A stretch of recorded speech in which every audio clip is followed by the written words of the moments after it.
अस्सलाम वालेकुम। उम्मीद है आप लोग ठीक हैं, खैरियत से हैं। अल्लाह पाक आप लोगों को अपने हिफ्ज़-ओ अमान में रखे।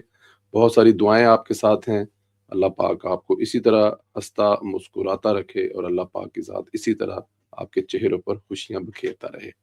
आज की बड़ी खबर ये है कि मुस्लिम लीग नून के रहनुमा निहाल हाशमी को गवर्नर सिंध तैनात कर दिया गया है। ये गवर्नर सिंध निहाल हाशमी नहीं, बल्कि पाकिस्तान मुस्लिम लीग नून का हर वर्कर बना है। सिंध में पाकिस्तान मुस्लिम लीग नून का एक आने-जाने का, एक बैठने का, एक वर्करों को अ, एक हौसला और हिम्मत मिली है। निहाल हाशमी की सूरत में जो गवर्नर हाउस में जो जो शख्स जा रहा है, इसके बारे में अगर मैं बात करना चाहूँ तो शायद मैं 4 घंटे भी बात कर सकता हूँ। लेकिन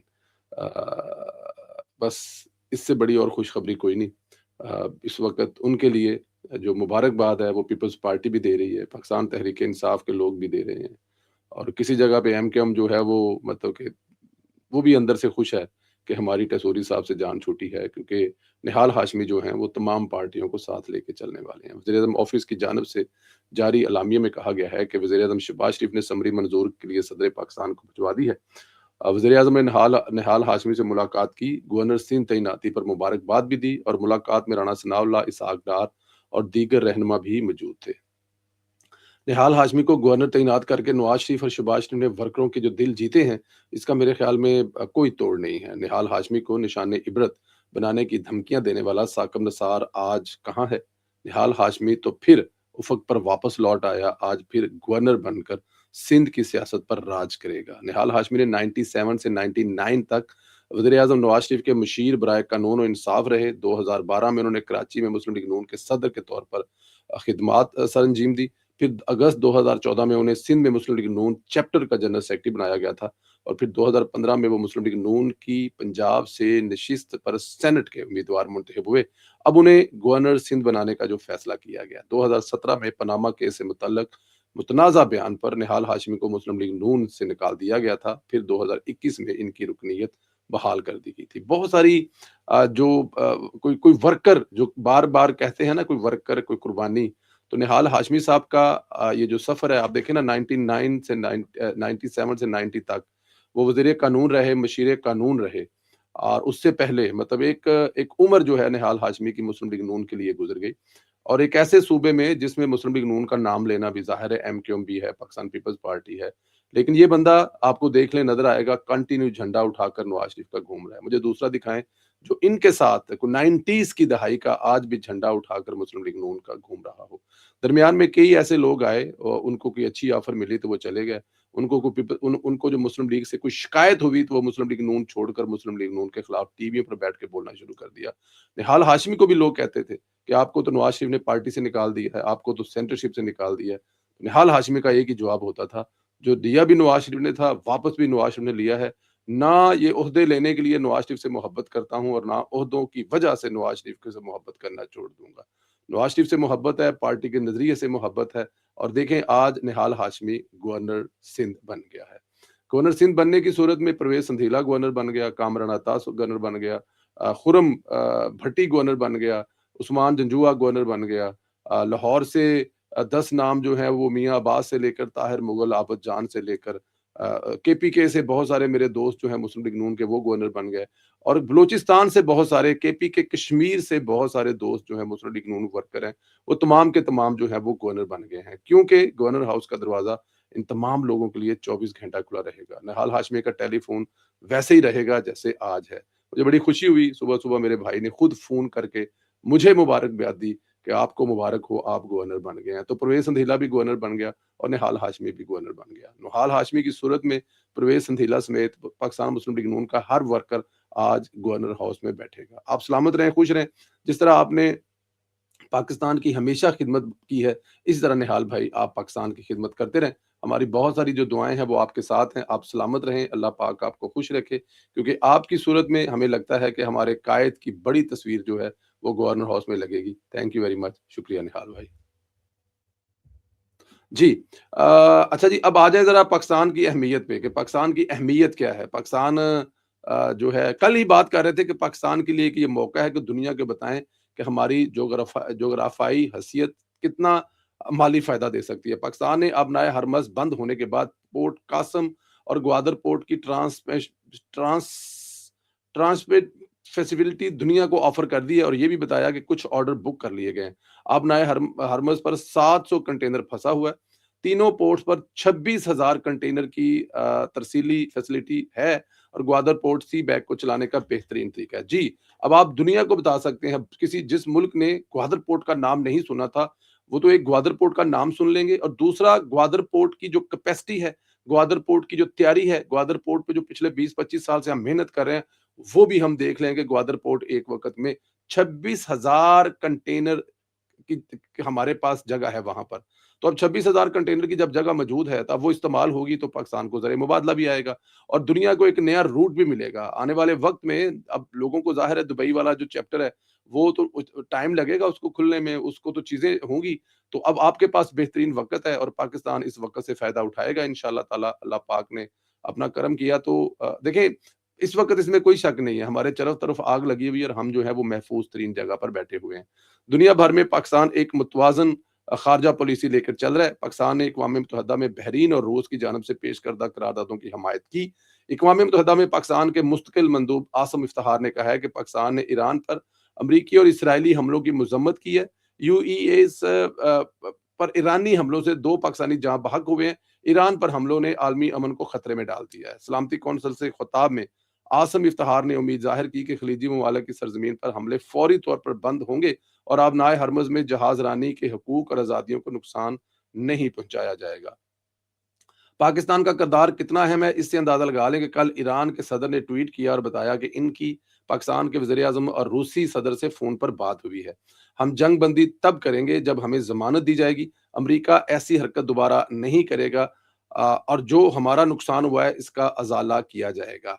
जी, ये पाकिस्तान जो है वो पहले दिन से, पाकिस्तान का मौक़िफ़ जो है वो पहले दिन से बड़ा वाज़ेह है कि वो इस खित्ते में जंग नहीं चाहता।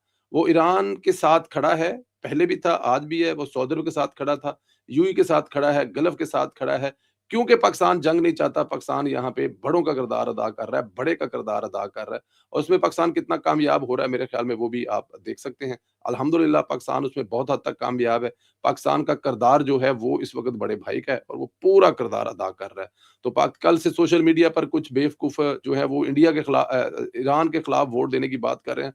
मैं हैरान हो जाता हूँ ऐसे जाहलों के लिए, लेकिन क्योंकि उनको पता होता है फेक न्यूज़ है, प्रोपेगेंडा है, वो ये करते हैं, लेकिन वो जिस हद तक चले जाते हैं, मेरे ख़्याल में उस हद तक नहीं जाना चाहिए। पाकिस्तान सबसे पहले है, बाकी दुनिया की हर चीज़ जो है वो बाद में है। इधर पीटीआई जो अपने महात्मा को भूल चुकी है, इसकी आँख की फ़िक्र नहीं, वो आपस में लड़ रही है। पाकिस्तान तहरीक-ए-इंसाफ की मुश्तरका पार्लिमानी पार्टी के इजलास की अंदरूनी कहानी सामने आ गई है और ज़राए के मुताबिक इजलास में शाहिद खटक, सेनेटर ज़रका के दरमियान सख्त जुमलों का तबादला हुआ है और शाहिद खटक ने इन पर इल्ज़ाम लगाया कि आपने पैसे लिए, आप यहाँ पर क्यों बैठी हैं? शाहिद खटक के सेनेटर ज़रका पर इल्ज़ाम पर बैरिस्टर अली गौहर बरहम हो गए। हमारे अरकान की बेतुकीरी करेंगे तो बाइकाट कर देता हूँ। ज़राए ने बताया कि मेंबरान कौमी असम्बली और सेनेटर भी शाहिद खटक के बयानात पर बरस पड़े और कहा कि शाहिद खटक हदूद से तजावज़ कर रहे हैं, जबकि हमारे सेनेटर ज़रका का मौक़िफ़ था कि मुझे नोटिस दिया गया है, जिसका जवाब दिया, मुतमन्ना होते तो पार्टी से निकाल देते। बैरिस्टर अली गौहर ने कहा कि एक तरफ ईरान की जंग, दूसरी तरफ आपकी जंग जारी है। जुनैद अकबर का कहना है कि ये यूथ पैनल के चंद अफराद हैं जो वज़ीर-ए-आला को चला रहे हैं। यहाँ वकील हैं, लेकिन बानी पीटीआई को रिलीफ क्यों नहीं मिल रहा? बदकिस्मती से 3-4 अफराद ही फैसले करते हैं, कोई मुशावरत नहीं हो रही। हम जानते हैं कि इन रहनुमाओं को चाबी कहाँ से मिलती है। शायद वो एस्टेब्लिशमेंट का इल्ज़ाम लगा रहे हैं, खुल के नहीं लगा रहे, लेकिन वो जब वो कहते हैं कि हमें पता है कौन, या पाकिस्तान मुस्लिम लीग नून जो है वो चाबी दे रही है, पीपल्स पार्टी चाबी दे रही है, जेयूआई पार्टी दे रही है, चाबी दे रही है, या फिर इनको एस्टेब्लिशमेंट चाबी दे रही है। तो ये इमरान खान साहब जो है ना, वो खैर इमरान खान ने सारी उम्र यही सियासत की है ना। शाह महमूद कुरैशी वज़ार पंजाब के वज़ीर-ए-आला बनना चाहते थे या कोई और बनना चाहता तो उस्मान बाज़ार को लगा दिया। अगर अलीम खान और जहांगीर तरीन के दरमियान में टाई थी तो दोनों को हटा के किसी और को लगा दिया। तो इमरान खान जो सारी उम्र सियासत करते रहे, आज उनको उसी का काटना पड़ रहा है और वो वही आज काट रहे हैं। अल्लाह पाक जो है वो इमरान खान साहब को हिम्मत और हौसला दे। सफ़र काफ़ी उनका लंबा है, जेल उनकी काफ़ी लंबी है और बाहर जो जिसे कहते हैं ना जूतियों में दाल बट रही है, वो तो खैर आपके सामने ही है। दूसरी खबर यह है कि सुहेल अफरीदी को रेडियो पाकिस्तान हमला केस 9 मई में नामज़द कर दिया गया है। तफ्तीशी ने कल अदालत में चालान भी पेश कर दिया। अब सुहेल अफरीदी नाअहल होना ही है। इसके बाद की सूरत-ए-हाल कुछ यूँ है कि सूबे में सुहेल अफरीदी की काबीना के कई कारकुन अपनी सीवी लेकर वज़ीर-ए-आला बनने के लिए जो है वो जा रहे हैं, अपनी सीवी पेश कर रहे हैं। अब वो जा कहाँ रहे हैं आपको पता ही है। अब अभी जो जुनैद अकबर साहब ने इल्ज़ाम लगाया कि उनको कहाँ से जाकर सीवी कहाँ पेश करनी है, किस जगह पेश करनी है, और वो भी आपको मालूम है कि कहाँ पेश करेंगे, लेकिन सब भागेंगे। शफ़ी जान भी सबसे आगे होगा, मीना खान भी सबसे आगे होगा। अ, श मीना खान तो शायद मेरे ख़्याल में एमएनए है। हाँ, एमएनए है, लेकिन शफ़ी जान के अलावा बहुत सारे ऐसे होंगे। बहुत सारे सुहेल अफ़रीदी निकल आएँगे, बहुत सारे। मैं एक बात बताऊँ आपको, ये खान साहब ने इनकी 6-6 महीने दिहाड़ियाँ लगवानी है। पहले गंडापुर साहब साल, सवा साल दिहाड़ी लगा गए हैं, अब 6 महीने सुहेल अफ़रीदी ने दिहाड़ी लगा ली है। अब कोई और आएगा, सूबे को लूटना है, अवाम को जिस तरह से ज़लील-ओ-ख़्वार करना है वो आपके सामने है।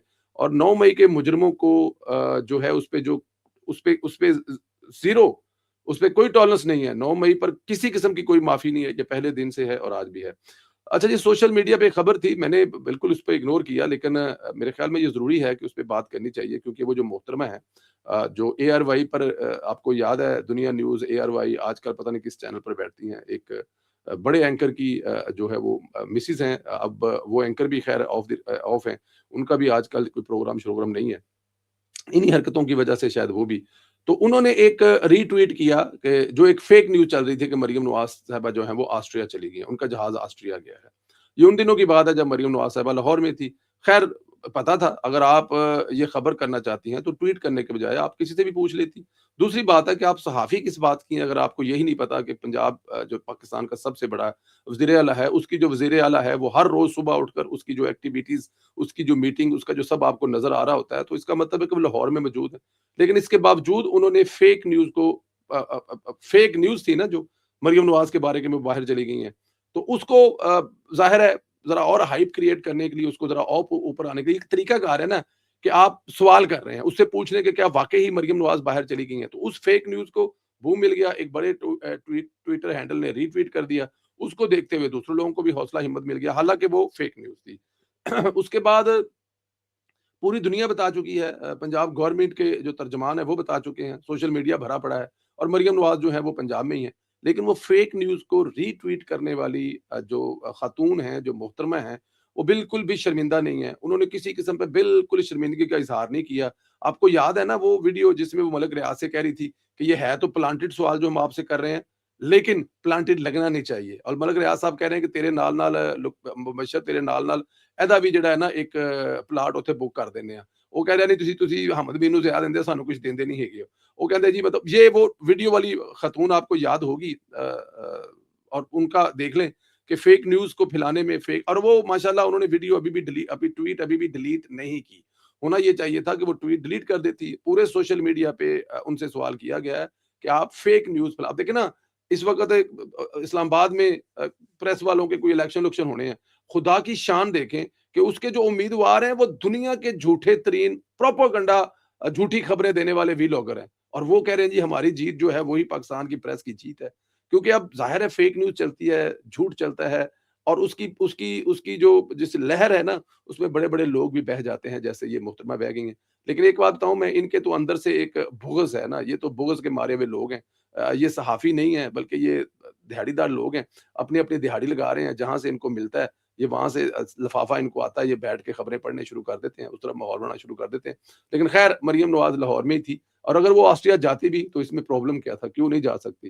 दुनिया जहाज़ में अगर आपकी कोई ऐसी ज़रूरी कमिटमेंट है तो आपको जाना पड़ता है, आप जाते ही हैं। तो इसमें कौन-सी इतनी बड़ी क़यामत आ जाती है? मरियम नवाज़ ने ये छुपाना क्यों था कि वो ऑस्ट्रिया नहीं जा रही हैं? वो वज़ीर आला हैं सूबे की, अगर ऑस्ट्रिया जा रही हैं, अपने किसी प्राइवेट काम के लिए जा रही हैं या गवर्नमेंट के काम के लिए जा रही हैं, तो उसमें छुपाने वाली क्या बात थी? ख़ैर ये झूठों पर अल्लाह की लानत, इसके सिवा मैं क्या कहूँ? सलामत रहें, खुश रहें, इस तरह हँसते मुस्कुराते रहें, अगले वीडियो में फिर मुलाकात होगी। अल्लाह हाफ़िज़।